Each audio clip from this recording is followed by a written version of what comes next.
Welcome back to Symbiotic Vibration, everybody, and welcome to episode 7 of A Survivor's Guide to Survival. If you're new here and you don't know what Symbiotic Vibration is or what A Survivor's Guide to Survival is, essentially I'm Evan. In my early 20s, I had a brain tumour. I would suffer for many years before having to have it removed because it was killing me.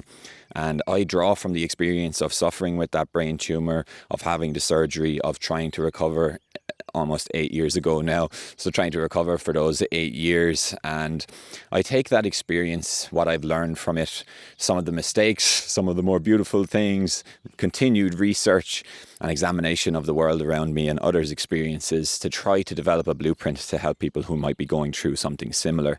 And if you are watching this and you are going through something severe, whether that be mental or physical or emotional or spiritual or whatever that may be, I'm very sorry to hear that, but I'm also very grateful that you found your way to Symbiotic Vibration. We're building a beautiful community here. It's in the budding phases, but I think that we have the opportunity to create a beautiful corner of the earth wherein we can share our experiences and we can offer advice and offer space and offer experience to others who may have gone through something similar. And so, yes, I, Evan, am manning it right now and I'm using my experience to try and help people, but I am but one man. So if you feel like your experience could help people or you feel like you are seeking out others who might have been through something similar, well then, I implore you to subscribe to this beautiful community because we are really only just getting started. You might be wondering why I'm standing like this. I'm trying to get this beautiful backdrop in. My legs are quite sore, so I'm going to come closer to the camera right now and kneel down and give my legs a break. So it's a beautiful day today here in Ireland. I have some adventurous plans and casual plans for this episode. Behind me, you will see the beautiful Cúm Shingáin. And if you watched episode 5, I didn't make it to Cúm Shingáin from the other side because there was fires on the mountain. So today I'm starting over here looking at this beautiful backdrop, and I'll give you some beautiful images and movies of that very soon. And then we'll make our way up this path to an old structure that I've found. And I don't know what it is. It looks like an old community, an old farm, has some incredibly strange stone structures in the middle. So I'll give you a little tour around there as I speak more about this topic that I'm about to speak about. And today we are going to speak about grieving oneself, grieving old versions of ourselves, old patterns of ourselves. For me, I've had to grieve versions of myself that were much more physically adept as the version I am now. Having had brain surgery, I have had lots of physical issues with my neck, etc. So I've had to grieve past versions of myself that wanted to go skiing and wanted to play physical contact sports, etc.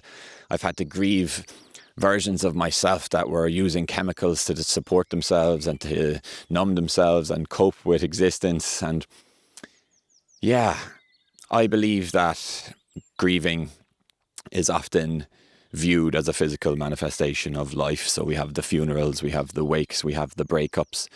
But I think more often than not, we forget to grieve ourselves. We forget to grieve past versions of ourselves and allow ourselves to be there for those versions of ourselves, allow ourselves to grieve and to name those grieves and those losses in order to open up space for ourselves to grow.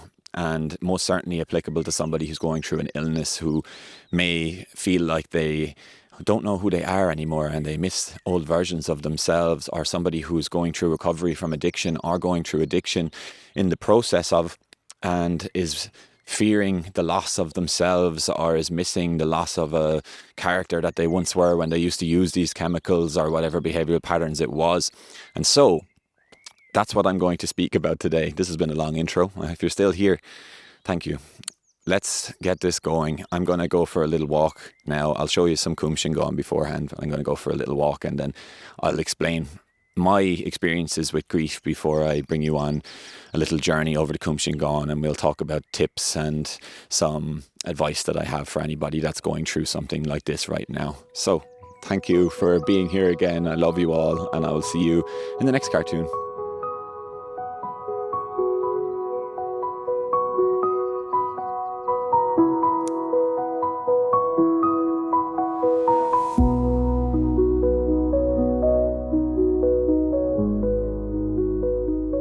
Okay, so now we find ourselves within this enclosure that I've been telling you about. It's absolutely phenomenal. I don't know what it was, and that's the beauty of history. Sometimes you stumble upon these structures and you have to use your imagination to create your own history. It doesn't look like an animal enclosure. There's many different enclosures within one. It looks like a community setting. You have a big hill behind me with lots of randomly placed stones. You have some standing stones used as a wall on the other side. You have all of these enclosures, and if you see right behind me, this pile of rocks, I have 2 theories on the pile of rocks. There's 2 of them in this particular field. It looks like it was some sort of community development, and these, to me, look like they were used as some form of ritualistic platforms, perhaps, or had some meaning. Or else they're a pile of stones that were used as extra stones for the building of these beautiful walls and structures. But before we get into me speaking about my own experience with grief, what that felt like, giving you some relatable information as to what it feels like to go through grieving oneself and my own experience with it, I'd like to show you around this enclosure. I'm going to take the drone out. It'll be the first time I do that this year, so that's quite exciting. I'll give you a little look around and then we'll get into me and what my experience was like, and later on I'll give you some tips and some advice on the idea of grieving oneself. So enjoy my little synopsis of this place anyway. It's amazing. Okay, so I ran into some trouble with the drone. Unfortunately, it's been a long time since I've used it. I'm not connected to Wi-Fi while I'm out on the mountain here, so I only had 50 meters of flying time before it stopped me. So you'll get a small bit of drone footage, and I'm going to have to go around on foot, manually taking videos of this whole place, which is going to take me a little bit more time. But I am committed to the cause, so I will bring you a beautiful documentary styled version of what's happening here and a little bit of drone footage. But I'll go home and I'll fix the drone before I go to the lake, and you'll get the proper drone footage finally of the lake. So enjoy the montage.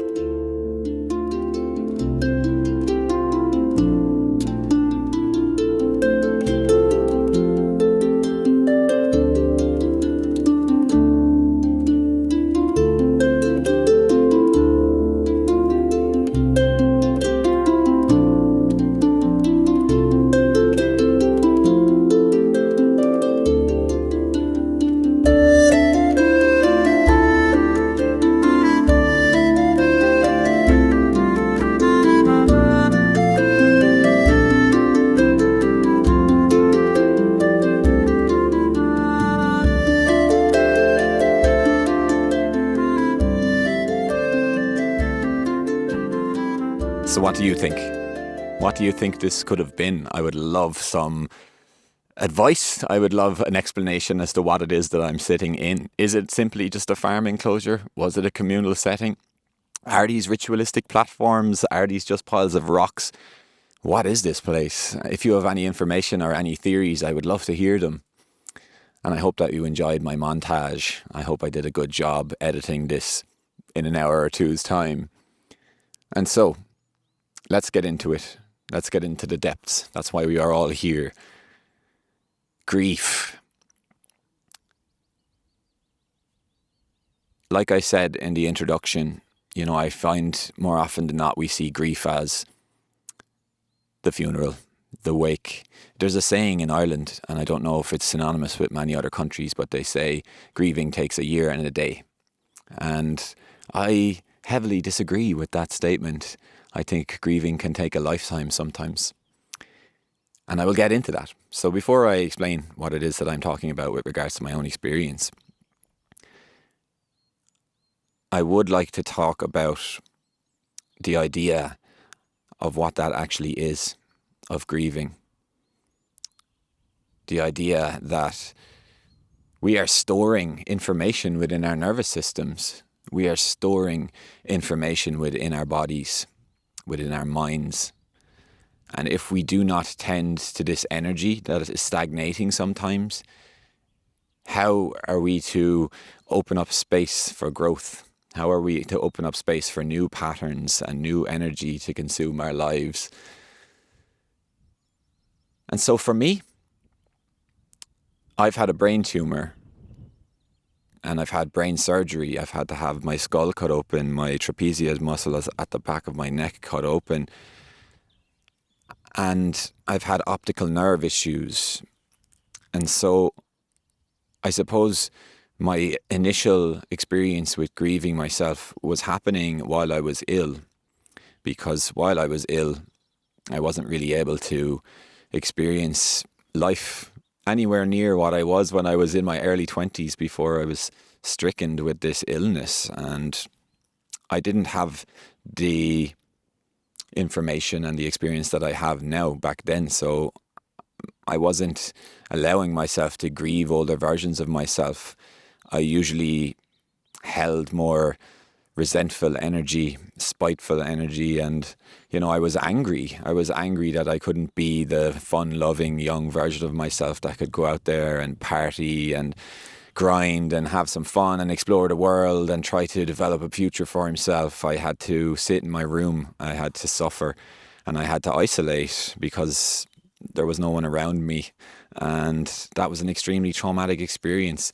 And so part of the reason why I'm developing this series, why I'm developing this episode, is because I don't want people to have to experience that isolation, that lack of understanding of grieving in real time, of grieving oneself, and of asking oneself, who am I now?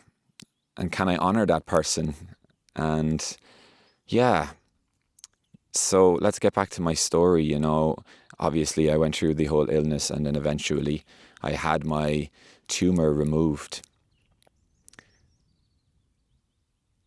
After my surgery, I could not accept that I now had some physical limitations within my life,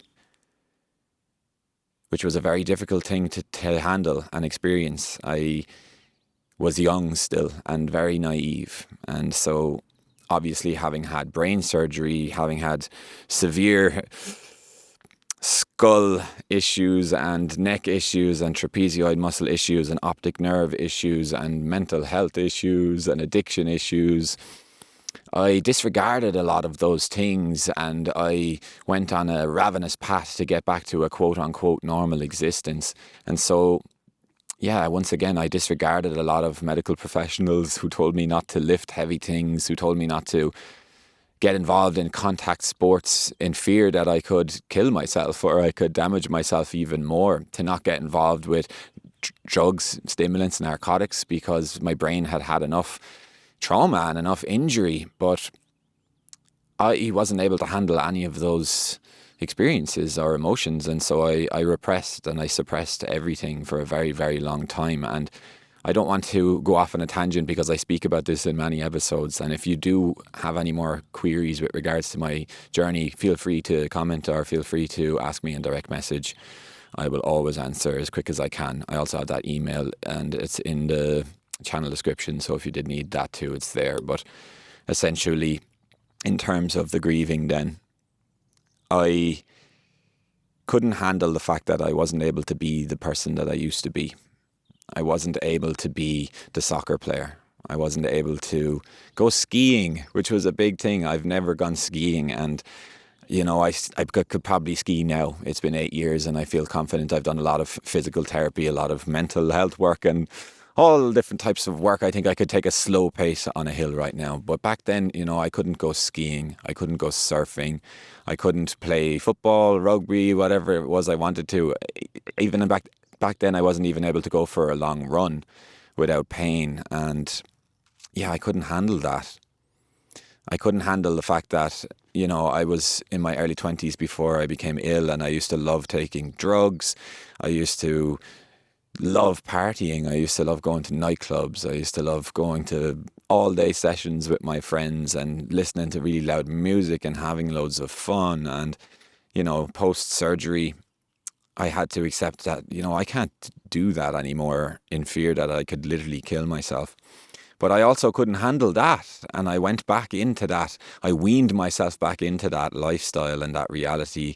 And most of these experiences happened because I wasn't able to grieve myself. I wasn't able to accept that I was shifting and growing into a new version of myself, and I was afraid that that new version of myself wouldn't be good enough, and he wouldn't be fun enough, and he wouldn't be able to enjoy his life. And so I did try contact sports. I did try running. I did try do so many different things at that time, which were way too early within my recovery phase. And I caused injury. I caused more trauma, more mental health issues, more maladaptive behavioral patterns to arise because I was not able to grieve properly. I also had relationships that I wasn't grieving, that I was holding on to, that I was missing. I was basically living within a reality where I was resentful for the idea that I could no longer be myself. And I didn't have any capacity to understand that I was holding on to so much trauma, so much pain, and not allowing myself to deal with those things. That's not grieving I'm talking about. That's talking about the storage of trauma within the CNS, the central nervous system, within the mind, within the body. And grieving is a small aspect of that journey for me. And so, yeah, I hope this makes you feel seen if you are somebody who's going through an addiction process right now, or a recovery, or you're going through an illness, or you're recovering from an illness. I hope that what I'm saying is allowing you to feel seen and allowing you to feel normal, because it is normal. It's extremely difficult to let go of past versions of ourselves and open up space to grow into a new version of ourselves. And one more caveat before I leave this place. I'm an advocate for interfamily systems of parts work. If any of you are watching this and you're a parts work extraordinaire, then well done. It's a beautiful thing. I'm aware there's an ant crawling on the lens now, so I hope he doesn't get in the way. I believe that we are, in our entirety, a conglomerate of every version of ourselves that have ever existed. And we carry them within ourselves, within our nervous systems. And so when I say we have to grieve versions of ourselves that we once were, I don't mean that we have to say goodbye, because they're in us. They are within us. The versions of ourselves that used to use various chemicals or behavioural patterns to cope with the realities of life, the versions of ourselves that were sports players before we became ill, before we could no longer partake in such sports, those versions of ourselves are still alive within us. And so when I tell you to grieve, and I'll give you lots of information in regards to that soon, but when I tell you to grieve, I don't mean forget about past versions of yourself. I mean to honour them, to carry them with you, and to offer them love and offer them support and tell them that they're seen and they're safe now and that they've done a fantastic job and they are part of the reason why you've made it to this very moment, and you're so grateful for them because they are a part of what's brought you to this moment. They have allowed you to get here, and that's a beautiful thing, and they were doing their very best at the time, and you're doing your very best right now. And if you are here, I think you're amazing. I really do. It's so difficult for us to try and traverse this incredibly strange existence that we find ourselves within. But you're doing the very best that you can. And I'll always tell you that. You, your mind, your body, your team, you're doing the very best that you can. So, with that, I'm going to head across to the lake right now. I'm aware that it's not been the most beautiful day. The sun was out when I started this episode, but we'll head across to the lake. We'll finish up this episode. I'll give you some insights and some advice with regards to the idea of leaning into grieving older versions of yourself and to allowing them to become a part of your team and to allow space to open up, to have every version of yourself feel safe within here, to open up space for the growth of your new character. I ask myself this beautiful question sometimes is, who am I willing to die for? Am I willing to die for my family, for my loved ones, for my species? Am I willing to die for myself? And that's the question. And I don't mean that as in physically cease to exist. I mean, am I willing to shed old patterns, old versions of myself to become a new, beautiful version of myself? Am I willing to make sacrifice in the present to open up space for the future versions of me? It's a beautiful concept and a beautiful question to ask yourself. So if you're still watching this, I implore you to write that one down and to answer that one as best you can and to feel into the idea of what that would feel like. You know, am I willing to shed behavioral patterns right now to open up space for my new me to eventually be able to look back and thank this version of me for opening up that space and putting himself through that difficult experience? And so, yes, let's move to the lake. I'm aware that I've been talking for a long time. So, I'll see you all soon.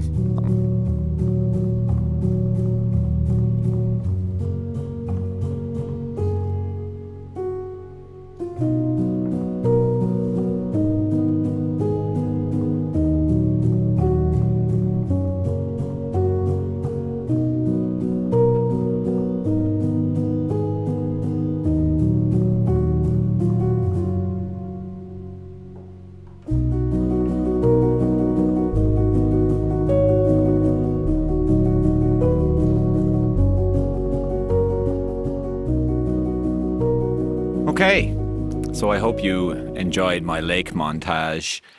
As you'll see, I'm not actually at the lake. It was very busy up there.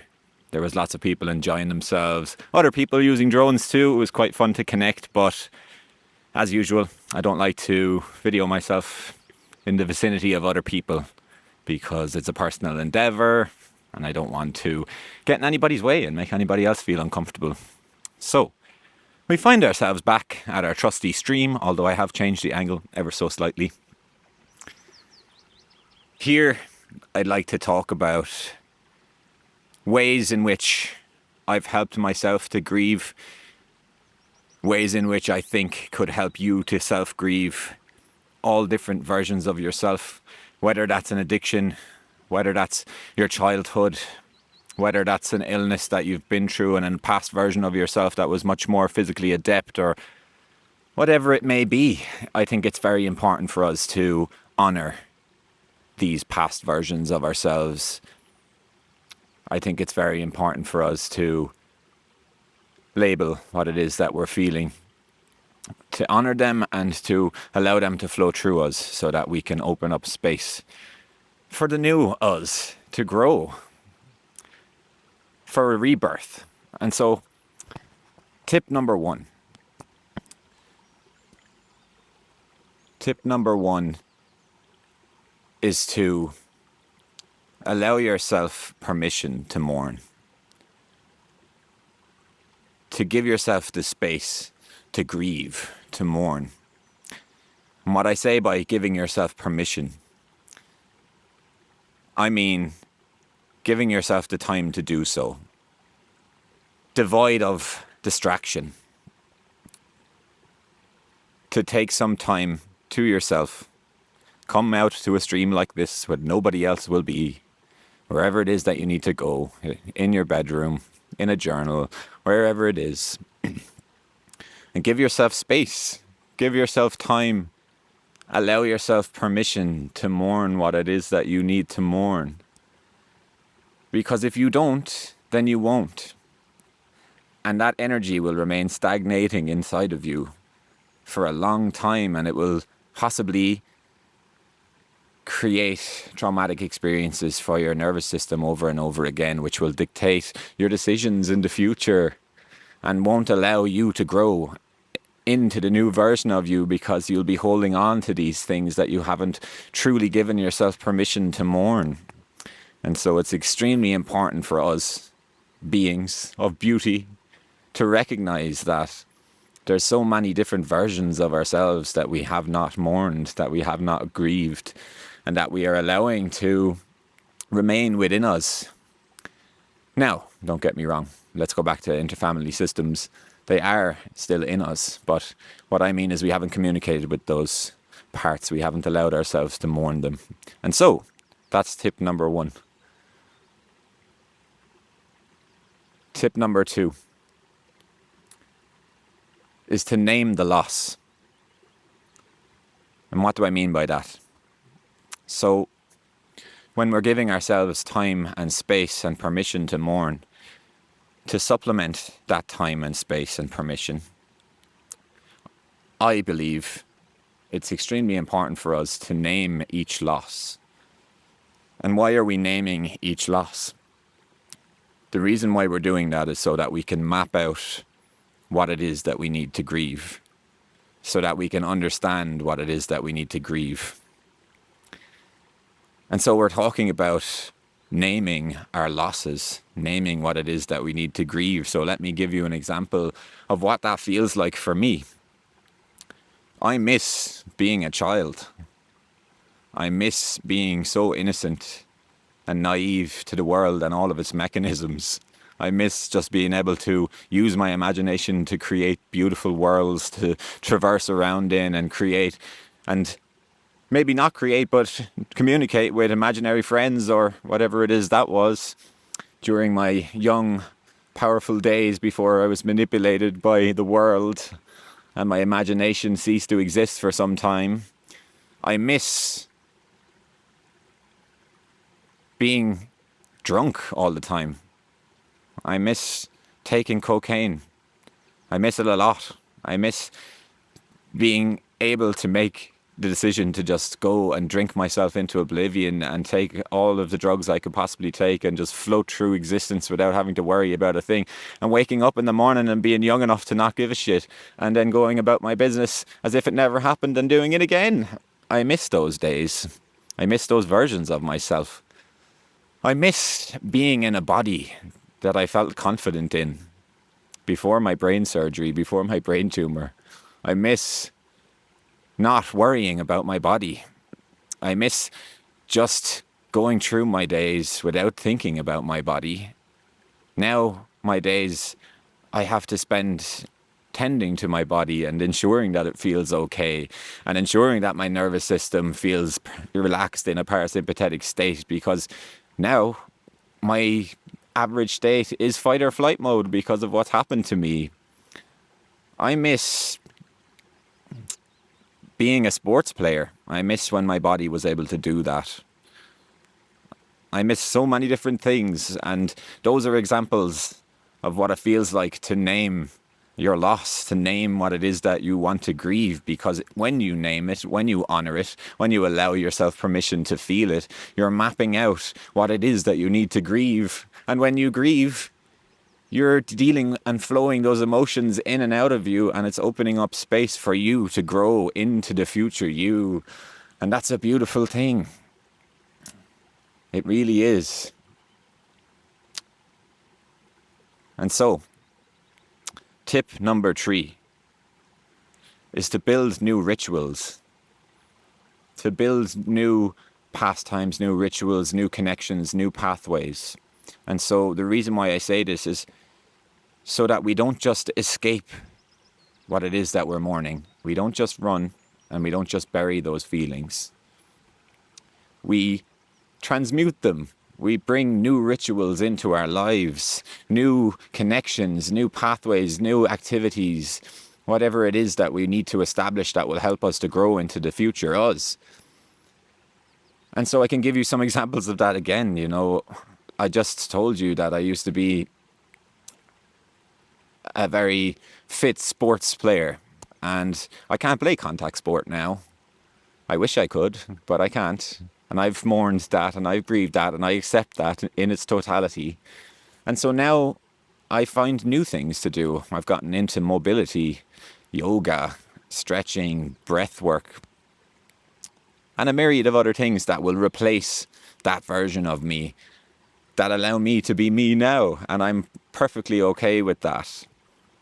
I have replaced using cocaine and drinking with things like cacao, with other forms of psychedelics that I will not mention on this video because they're illegal in my country, and with existence itself, sobriety, and the uncomfortable, feeling comfortable within the uncomfortable. It's a very important thing. Now, that's not to say I don't drink. I'd probably drink maybe once or twice a year at this point, at very special occasions. I'm actually going to a wedding next month, a very close friend of mine, and I'm very excited to have a drink. I haven't had a drink since Christmas. So, yeah, I think it's important for me to get that out there, that I'm not abstaining forever. I just have to keep everything under control and recognize that those versions of me need to cease to exist in order for me to be who I am today, and that's perfectly okay. And so, I'm not going to tell you what it is that you need to do to build new pathways and new rituals and new patterns. That's totally up to you. So, best of luck with doing it. It's an amazing practice, not to escape, but to sit and to feel every emotion that's coming through you while you grieve. Number 4 is community and support. So I think it's always very important for us to recognize that we do not have to do anything alone.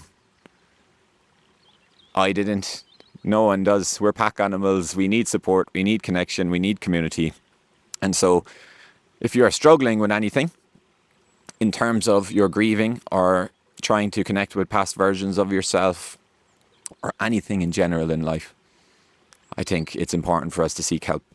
And so I say this in almost every episode, but you can seek help You can find therapeutic spaces that will help you to contextualize what it is that you are grieving and how it is that you might do that, or give you space to feel through it all while you have the support and connection of a safety net next to you. It's a beautiful thing. If you can't handle these emotions, and if you find yourself falling into patterns of repressing them or using chemicals or screens or food or whatever it may be to distract you from your own emotions because you're not capable of sitting in there, well then you can go and find support. You can find communities online that do these things. You can find actual support groups, grieving support groups, mourning support groups.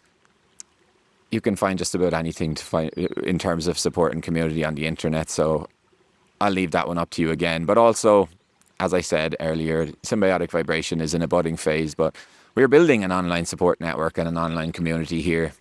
And I know it's at the beginning, but there will be a point in time when there's so many of us here, all these beautiful souls that want to connect and want to find community and want to share their own story and want to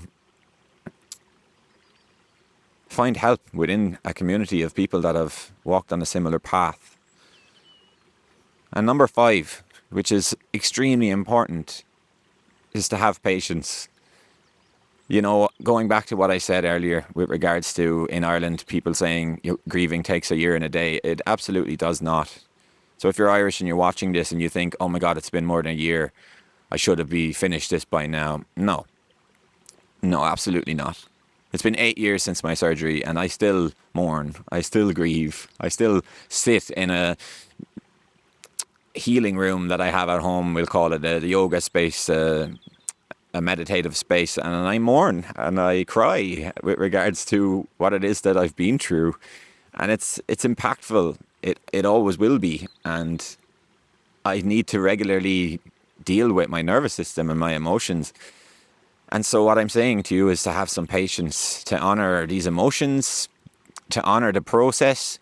It could take your whole life, but all you need to do within that life is just to be there for yourself. You don't have to sit down for 24 hours a day and feel, but it's so important for us to honor ourselves and our emotions and what it is that we need to feel so that we can release that energy. And while we release this energy, when we begin to take this practice seriously, grieving old versions of ourselves, grieving loss of friendships, loss of loved ones, grieving versions of ourselves that used to be party heads, that we can't necessarily fall into those patterns anymore. No matter what it is, once we begin to recognize that we can grieve these things, slowly but surely, when we have patience and when we feel through these emotions, day by day, we're opening up more and more and more space to become the new version of ourselves. And that's a beautiful thing. And so I'm going to finish up here because I recognize this could be a very long episode. Before I go, I just wanted to tell you that you're amazing. You're a powerful, beautiful soul, and you found your way here. And if you're still watching this episode, you clearly are looking for something within. And that's an amazing thing. So well done. There's no pressure. And you're brilliant and you're beautiful, and you don't need to self-deprecate anymore because you want to heal and you want to grieve and you want to keep walking this path that you're on. And I bring it back to the butterfly analogy like I've done so many times, but you know, the butterfly in its pupa stage literally digests itself in order to transform, in order to evolve into a beautiful flying insect that takes in the world. And it's no different for us. And so you're now at a point in time when it's time for you to digest your own experience, to take cocoon, to take into your pupa and to eat yourself alive slowly but surely and digest your experience so that someday you will leave that cocoon and you will fly a beautiful butterfly. That's an amazing thing. So I'll leave you with that. I love you all. I'll see you on the next episode of A Survivor's Guide to Survival, or the next random video I put up from my office or whatever. You're all amazing. Goodbye.